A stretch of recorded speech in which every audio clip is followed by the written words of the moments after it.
Hello, everyone, and welcome to my webinar today. My name is Jana Rudler. I'm the Preservation League of New York State's Southern Tier Field Consultant, and today we'll be talking about our Technical Assistance Grants Program with this particular emphasis on projects in Long Island and talking a little bit about our partnership, our new TAG partnership with the Robert David Lyon Gardner Foundation. So as we're filing in, I just want to give you an idea of what to expect. At the end of today's presentation, you will receive an email from me with important links, information on how to apply for a TAG grant, and some other resources that I think would be useful. You'll receive the slides from today, but I hope you'll stick around and hear some of the success stories that we have to share regarding our Technical Assistance Grants Program. If you do have questions, and I hope you do, because I love to answer your questions, please type them into the Q&A box at the bottom of your screen, and I will answer them as I see them. If there is an option to raise your hand, that would allow you to speak your question, but I don't have that capability on my end to call on you, so please use the Q&A box instead for all your questions.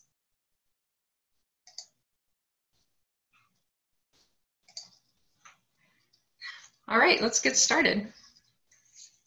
So today's presentation is the roadmap to grant funding. It's the Technical Assistance Grants version. We have our latest TAG round coming up soon, and you'll learn today all about our TAG grants, what they fund, what the projects look like as they go through their process, and all about the technical aspects of applying for the grant.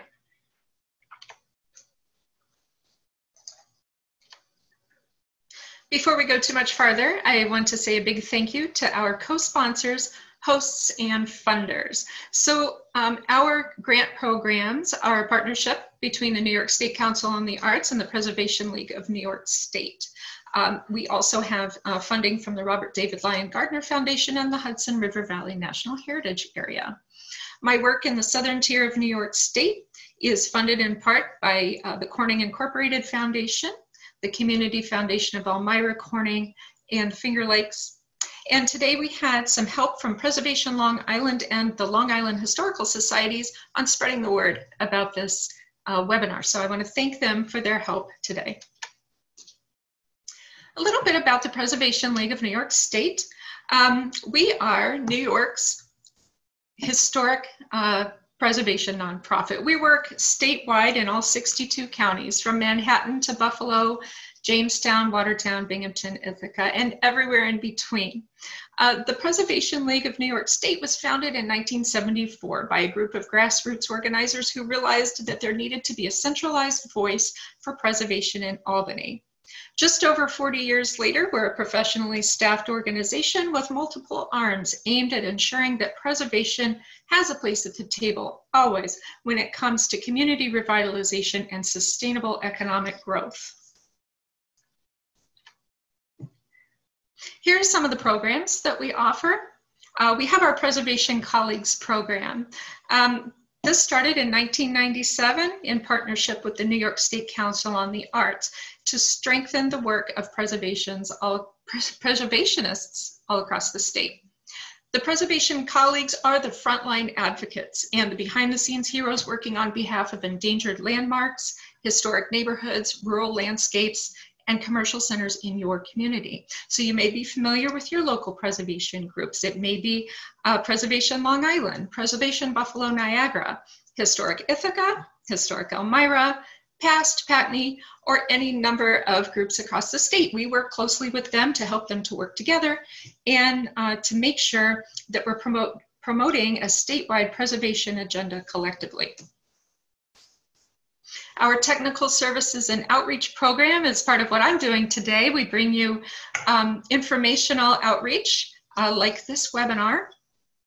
We offer a wide range of services, including the identification of preservation funding services. So I can help you find funding for your preservation projects, even if it's not Preservation League funding necessarily.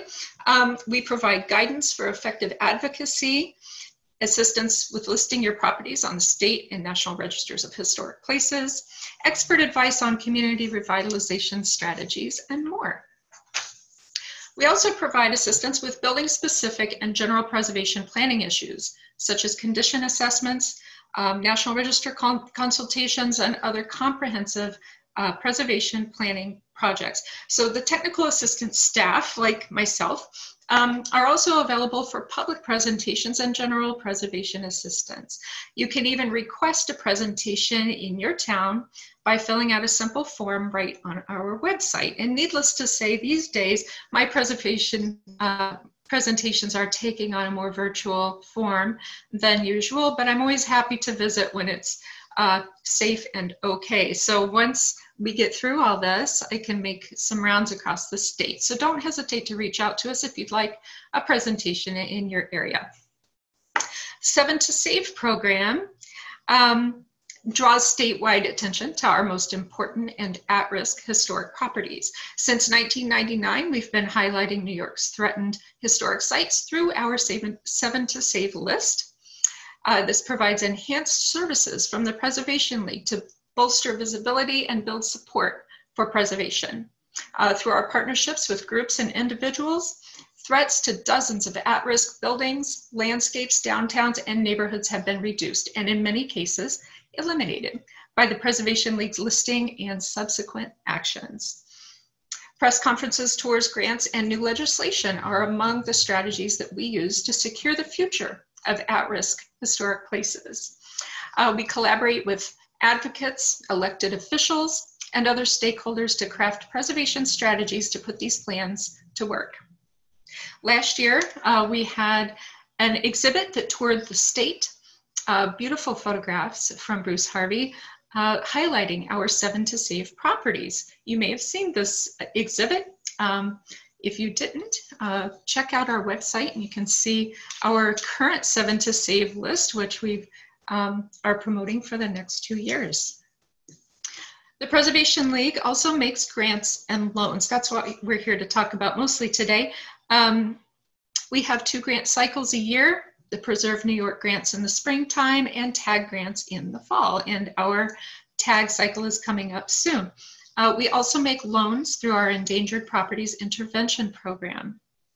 We affect public policy every day. We have staff members working in Albany to work with lawmakers to make sure that preservation always has a seat at the table. And we work to secure continued funding also for our state's organizations that help with preservation. So the State Historic Preservation Office, the New York State Council on the Arts, the Office of Parks, Recreation, and Historic Preservation, and the Environmental Protection Fund. We advocate for funding for those organizations. And some of our most notable work lately was working for enhancements to the New York State historic tax credits. And finally, Excellence in Preservation Awards, and we've been working on that lately at the League. We highlight projects, organizations, publications, and individuals that exemplify the best practices in historic preservation, and recognize the people who are using historic preservation to build stronger neighborhoods, create local jobs, provide affordable housing, and open our eyes to our overlooked history, and save the places that are special to all of us. So we hardly do anything at all here at the League, do we? We're pretty busy all the time. We're about 10 staff members working mostly out of Albany. I'm actually coming to you from Binghamton, New York today. I'm center my work in the Southern Tier, but you can always get a hold of me from any part of the state. So let's talk a little bit about our grant programs. Technical assistance grants come around soon in the fall, and the Preserve New York grants in the springtime. These are partnership grants. We make these grants through partnership with the New York State Council on the Arts and the Robert David Lyon Gardner Foundation. This year, they're supporting our TAG grant program. We've had them supporting Preserve New York for a while, and we're hoping to see a little more activity in the Long Island area through our TAG grants, and so far this year it's looking pretty good. So we're very grateful for these partnerships. The Hudson River Valley National Heritage Area also provides funding for projects taking place in that area. check out the map. This is what we awarded through our Technical Assistance Grant Program last year. And you can see we made awards all across the state, from Long Island to Buffalo and everywhere in between. The little green circles show our awards made in the Hudson River National Heritage Area. And you can see we had one grant on Long Island in that cycle. The kinds of projects that we awarded are listed there on your screen, and we'll be talking about each of these project types so that you can be clear on exactly what we fund and what we don't through our TAG grant program.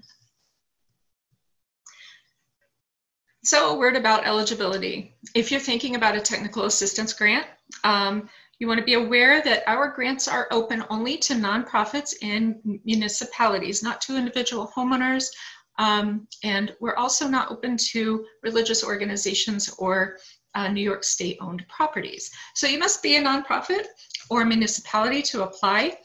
You must own your building or have a long-term lease. Your building should have an arts or cultural purpose. This is specific to our technical assistance grants. Our Preserve New York grant program does not have that particular caveat. So municipalities, when they're looking to apply for, say, their local fire station or police station, can find a little more use through our Preserve New York grants. So TAG grants are specifically for arts and cultural buildings, and so these are particularly attractive to museums, historical societies, and the like. Our maximum award is $4,000. And we do require a 20% cash match. And this is a question I get a lot. We do not accept volunteer hours, in-kind, supplies, anything like that. It needs to be a cash match. So keep that in mind when you're planning to apply. I want to talk a little bit about the project you see up on your screen. In the spring of 2019, we awarded a TAG grant to the Friends of Science East, and they are looking to convert Tesla's old lab called Wardenclyffe to become a science center. So this building was used by Nikola Tesla between 1902 and 1906, and the building was once a historic laboratory and will become a science and education center. Now, the Tesla Science Center has been carrying out programs at this site for quite some time, but most of them took place outdoors. There's a lot of local interest in saving this building and putting it to its highest and best use. So we were proud to award this grant. And I'm happy to report that since 2019, work has begun on this lab. You can see in the picture in the lower left-hand corner of your screen, a chimney and a cupola. Work has begun on those.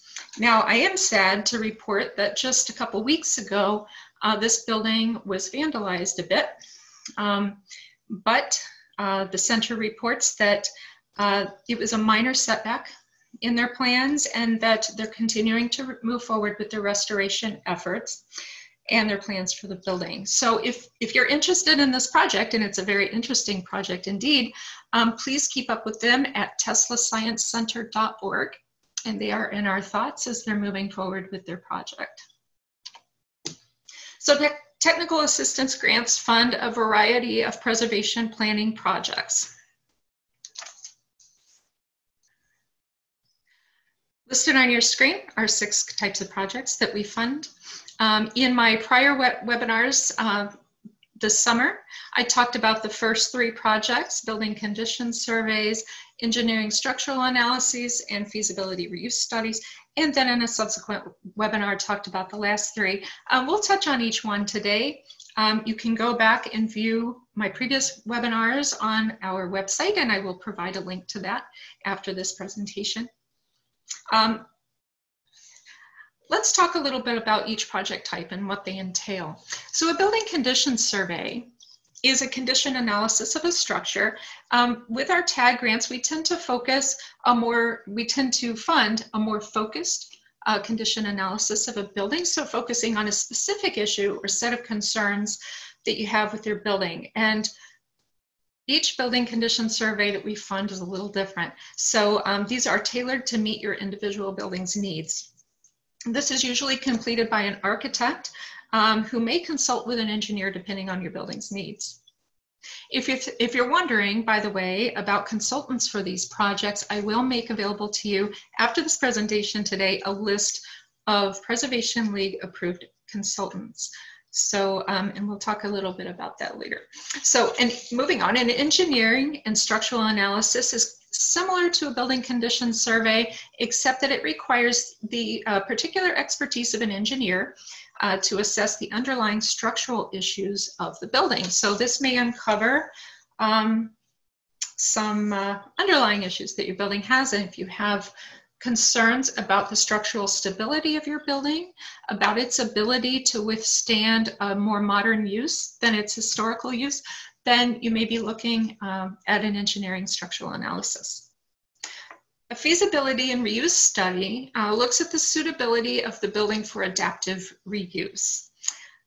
This provides a plan for what needs to be done to adapt your building to your programming needs while maintaining and preserving its character-defining features. The focus here is on the programming needs of your organization more than maintenance issues. So even though a feasibility reuse study may point out certain maintenance issues for your building, what it's really looking to do is make sure that you can adaptively reuse your building safely for your programs. Specialized conservation studies. So this is sort of a wide variety of studies that can include things like historic paint analysis, the analysis of historic stencils in your museum or in your house, acoustic studies. We did have a specialized conservation study in Angelica, New York, a couple of years ago, looking at the acoustics of a space and trying to cut down on the echoey nature without installing unsightly panels on the ceiling. So this looked at a way to remediate the acoustic deficiencies in a building while still maintaining the historic look of the building. Some other examples of specialized conservation studies are drainage and moisture assessments, whether through runoff water or unexplained moisture issues inside of a building, and hazardous materials studies. So if you're looking to do some rehabilitation on your building and you're not sure if there is asbestos present, you don't know if you're going to have to deal with that, then a specialized conservation study can help clarify the situation for you. We also fund handicapped accessibility studies. Anybody working out of a historic building understands that accessibility is often an issue. And this kind of study provides a plan for making your historic building more accessible to the public without destroying its historic fabric. And lastly, mechanical engineering and plumbing analyses. So if you're trying to retrofit your building with a modern heating and air conditioning system, and you don't want to rip holes in the walls running ductwork, then you need an analysis to see how this can be done. This creates a plan for essential upgrades to help you better serve the public out of your historic building, bringing it up to modern standards while preserving the historic integrity of your building. So these are the kinds of projects we fund through the technical assistance grants. I have an example up on the screen. In 2017, the Huntington Historical Society received a $3,000 TAG grant for a handicapped accessibility study of their headquarters. The Historical Society's headquarters is the Soldiers and Sailors Memorial Building that you see on your screen. This was built in 1892 as Huntington's first library, and it's a memorial to local men who died in the Civil War. In the early 2000s, this building became home to the Historical Societies. With the help of a New York State Environmental Protection Fund grant, the Historical Society replaced its slate roof and began some interior restorations of the building. Currently, the building's not accessible to people with mobility limitations, and that cuts down on visitation and public participation in their programs. So that technical assistance grant enabled them to hire the Croxton Collaborative Architects of Long Island City to complete a handicapped accessibility study. Now, their consultant provided the technical answer that they needed, which was, yes, this building can be made more accessible, but a complete plan would have cost a little bit more. So a local landscape firm agreed to provide a design pro bono. So this is an instance in which a technical assistance grant helped leverage additional help from another organization. So because they had a plan in place, and the local landscape design firm could just pick right up with that plan and carry on with their design. So that's what's happening. This project is a little bit tricky because there's a state road right in front of the property that they may have to intrude on. The property is town property and the building is historical society property. So lots of moving parts here to implementing their plan. And they're looking forward to resuming this project once the guidelines or the restrictions of COVID have passed. So hopefully resuming normal activity soon. And I want to thank Robert Hughes from the Huntington Historical Society for providing this update on their TAG project. So when you're thinking about your own technical assistance grant project, you should probably get together with your board of directors and any stakeholders in the project and make sure that this project fits your organization's mission. More than likely, your historic building is used for programs or in some way helps you meet your mission. So make sure that you can articulate that and make the case for your project, that it's an important project that needs to be undertaken for the good of your organization and for the good of your ability to serve the public. Think about whether or not now is the best time to take on a fundraising campaign. Grants will never cover 100% of the expense of any capital project or preservation planning project. So make sure that your board is truly invested in this project and willing to give and to do some fundraising for your organization. And finally, you want to make sure that you're hiring qualified professionals. So I mentioned before that the Preservation League maintains a list of consultants who have successfully completed TAG-funded projects in the past. We will make this list available to you. You can choose from that list. You're not obligated to, but at least you'll know that the people on that list know the process and they're familiar with our grants and what we require from them for the grant application. They will also help connect you with building professionals who can carry out capital projects beyond your TAG grant. So it's a good relationship to start building with your consultant because they can help you even beyond their scope of work. They can help connect you to people who can help later. So a few notes on capital project planning. Take a step back, take a good look at your building and decide what it needs, at least from your point of view. If, for instance, your roof is leaking horribly, then you probably want to fix that first before you carry on with other preservation planning projects.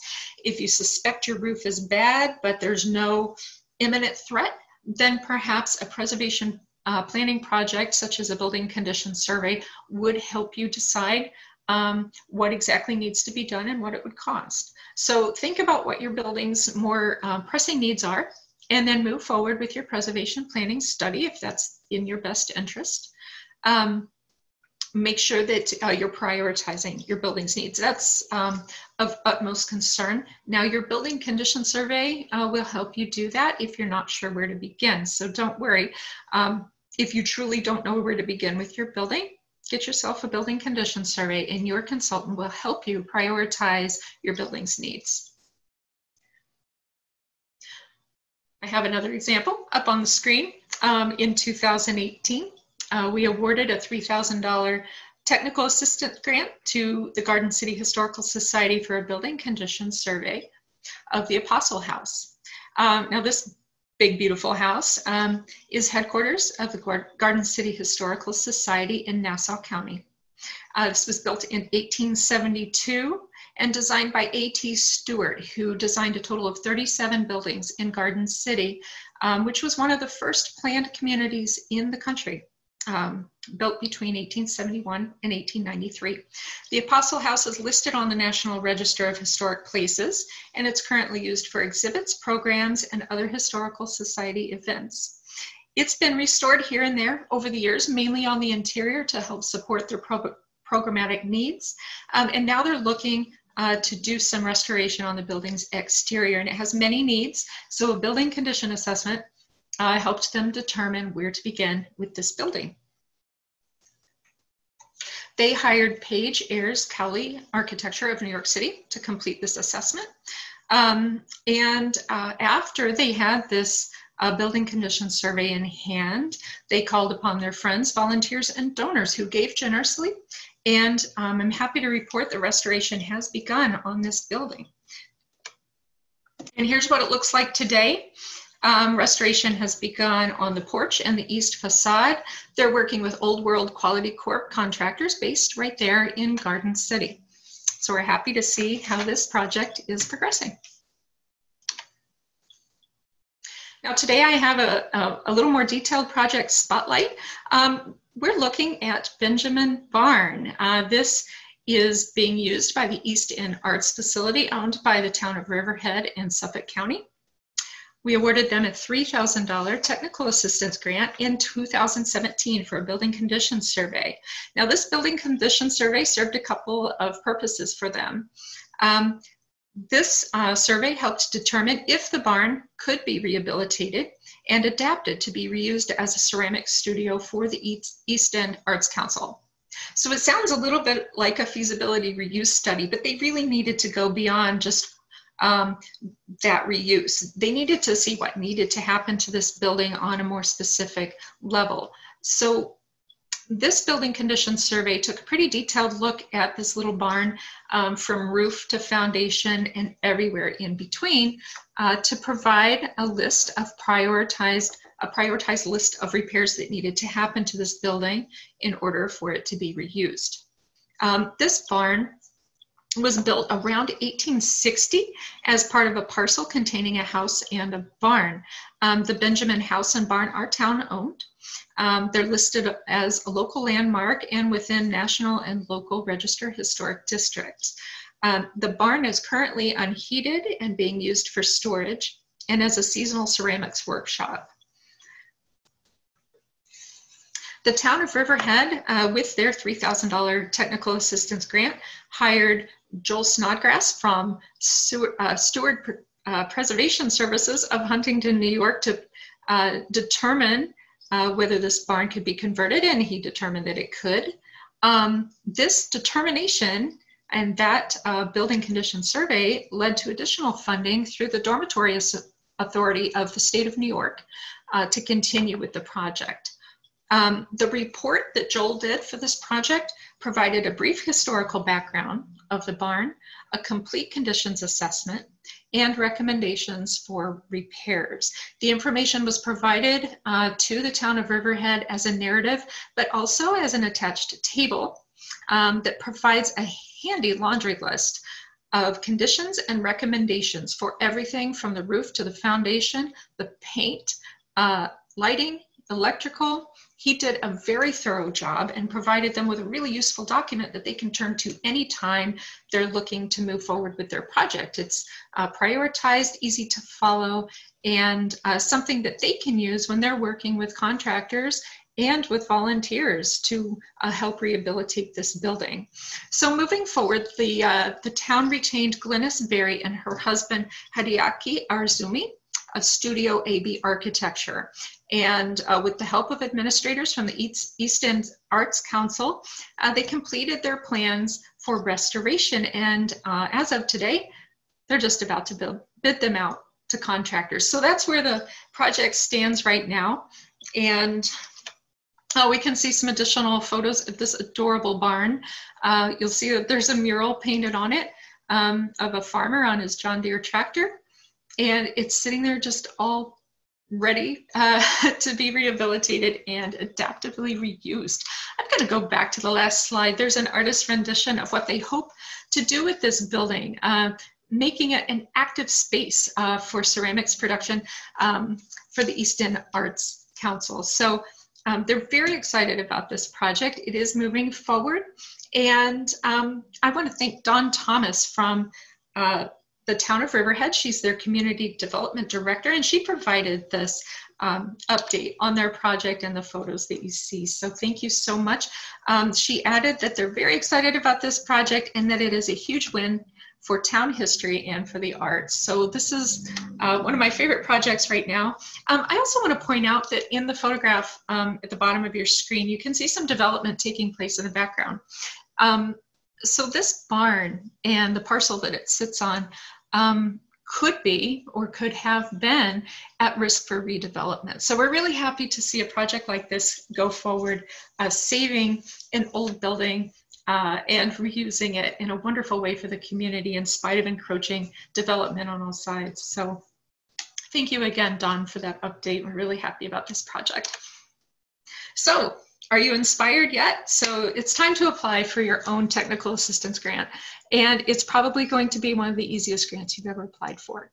So begin by going to our website, preservenys.org, and fill out part 1 of the application. This is a 1-page pre-application to determine your eligibility and whether or not your project is eligible for a grant.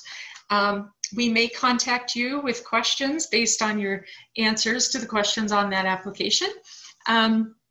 But shortly thereafter, we'll provide part 2 of the application with you along with your grant guidelines so that you can move forward and get your application submitted. Early in the process, you should contact your consultant of choice. If you're not sure where to begin, again, you're going to get a list at the end of today of consultants. So you can choose from that list if you'd like. You can go by word of mouth,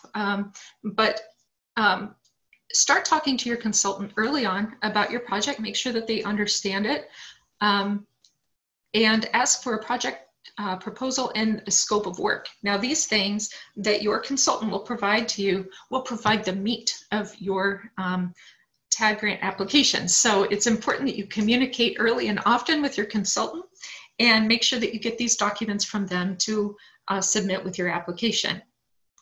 In the meantime, take a look around your building, start taking pictures because we do require photos with your application. Take at least 5 photos of your building. Start with an overall view to show context and then start narrowing in to show details of the areas of concern and the subject of your TAG grant application. When you get your application from us, go over the checklist very carefully and start to compile the documents and information you're going to need to submit your application.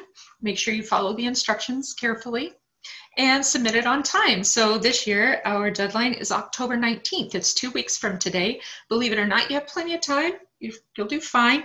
If you do have questions, please get a hold of us. So you can email grants@preservenys.org, or you can email me, jrudler@preservenys.org, and you'll see that contact information at the end of the presentation.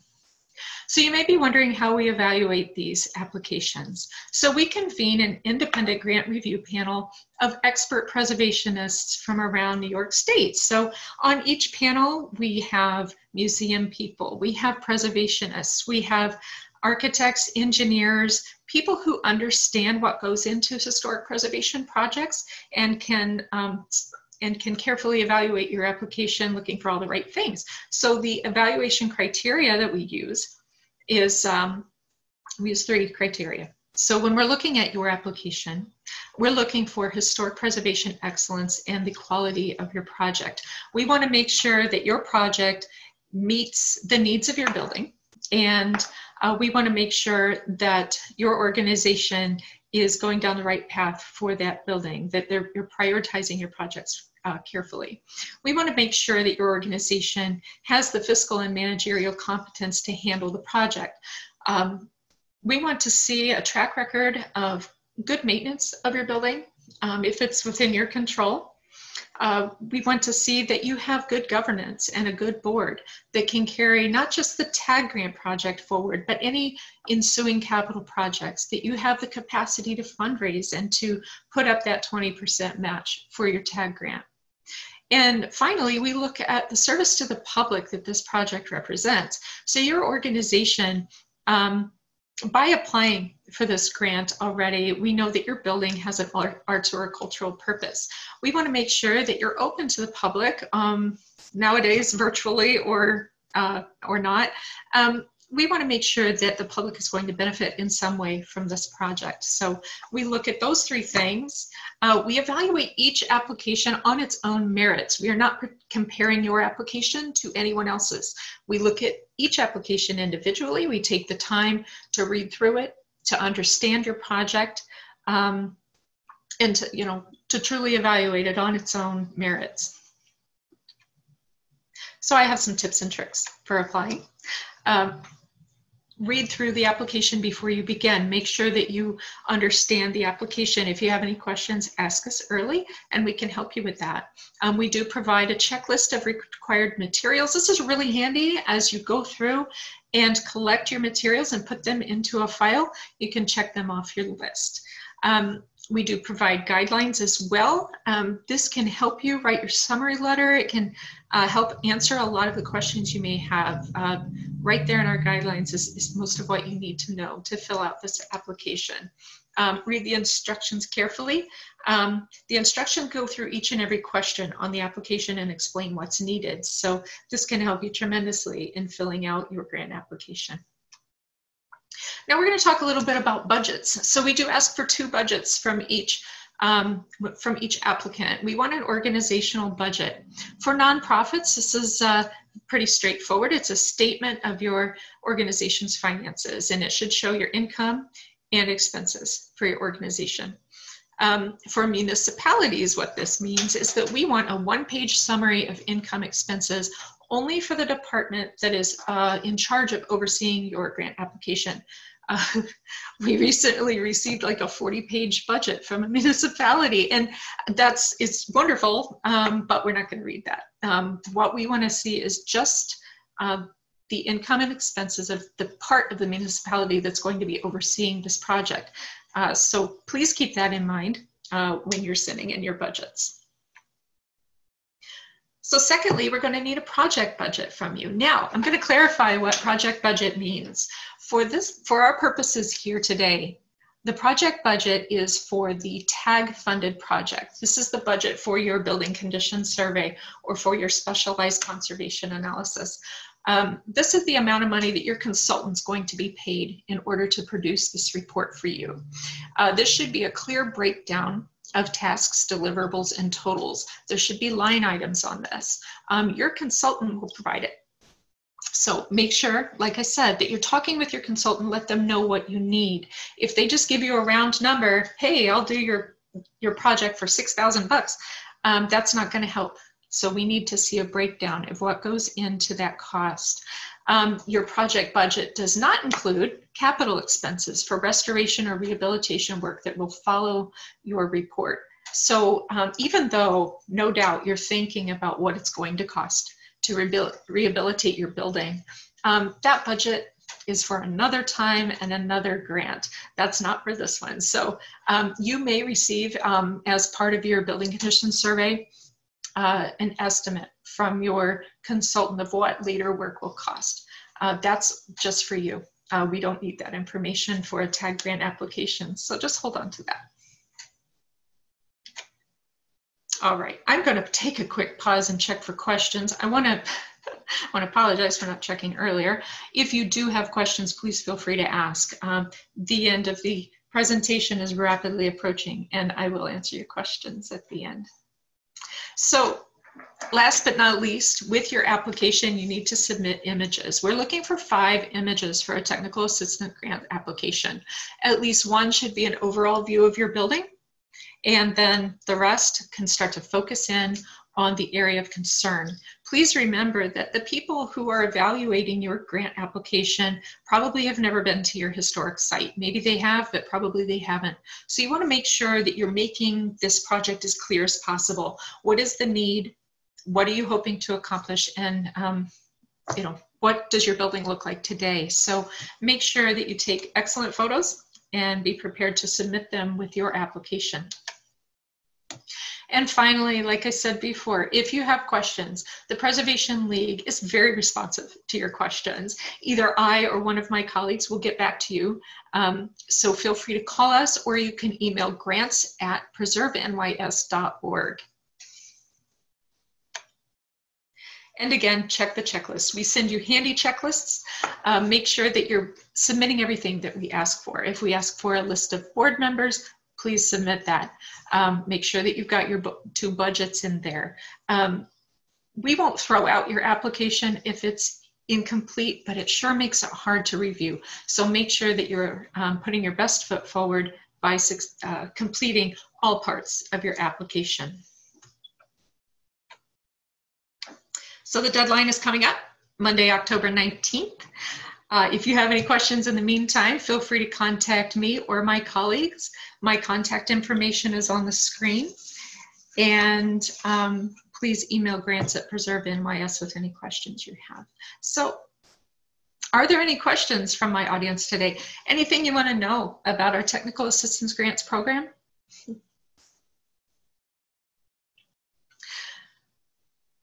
Here is our contact information. Keep in touch with us. Also, I want to say a final and big thank you to the Robert David Lyon Gardner Foundation for partnering with us for our Technical Assistance Grants program this year. This partnership helps them meet their mission, helps us meet our mission, and where the two intersect, we are stronger by offering this program. I urge you to look into the Robert David Lyon Gardner Foundation. They make grants that help preserve the heritage of Long Island and New York State. So they partner with other organizations as well, such as the Greater Hudson Heritage Network and others, to make sure that they are furthering their mission as well as ours. So I want to thank them again for this partnership, and thank you all for joining me today.